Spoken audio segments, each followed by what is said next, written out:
ହେଲା ଆଉ। କଣ୍ଟ୍ରୋଲ ଠିଆ ହେଇଛନ୍ତି। ହଁ ମୁଣ୍ଡ ଫଟା ଖରାରେ ଠିଆ ଆଉ ହଉଛନ୍ତି। କଣ କରିବା ଗାଡି ପୁଣି ଚଲେଇବା କେମିତିଆ କାମ ନଥିଲେ ଘରୁ ନ ବାହାରେ ପ୍ରଧାନମନ୍ତ୍ରୀ ଅଫିସ ଆମେ କହିଛନ୍ତି ଆମର ଚାକିରି କିଛି କରୁଛୁ କାମ ଥିଲା ନା କେମିତି ଖାଲି ଆସିଥିଲେ? କାମ ନଥିଲେ କିଏ ଘରକୁ ବାହାରେ। ପ୍ରଧାନମନ୍ତ୍ରୀ କହିଛନ୍ତି ପ୍ରଧାନମନ୍ତ୍ରୀ କହିଲେ ସେ ଆମକୁ ଦଉନାହାନ୍ତି ପଇସା ଦରମା। ଆମେ ତ ପୁଣି ଚାକିରି କରୁଛୁ ପୁଣି ଅଫିସ ଆସିବୁ ନା ନାଇଁ ଅଫିସ ଯେମିତି ଆସିବୁ ନା। ଏବେ ମୁଁ ଖାଇବାକୁ ଆସିଥିଲି ଯାଉଛି ଏବେ ଅଫିସ ଆଉ କଣ କରିବ ଲାଇନରେ ଠିଆ ହେଇଛି।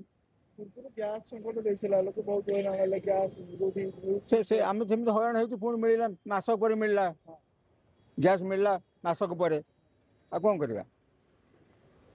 ସରକାର ଆସିଲା ଦିନ ଲାଇନ ଲାଗିବାର ସବୁ ଦେଖାଯାଉଛି। ସବୁ ନୋଟବନ୍ଦୀ ସବୁ ପାଇଁ ପ୍ରୋବ୍ଲେମ ଲାଇନ, ହଉଛି ସବୁ ପ୍ରୋବ୍ଲେମ ହଉଛି ଏବେ ଗ୍ୟାସ ପାଇଁ ଲାଇନ, ପେଟ୍ରୋଲ ପାଇଁ ଲାଇନ ଆଉ କଣ କରିବୁ।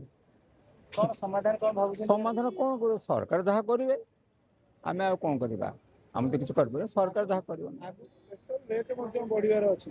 ଶୁଣ ବଢିଲେ ବି ଆମେ ସହିତ ଚଳିବାକୁ ପଡିବ ଆଉ କଣ କରିବା କଷ୍ଟ ହବ ଆଉ କଣ କରିବା ଚଳିବାକୁ ପଡିବ ଚଳିବା କରିବା।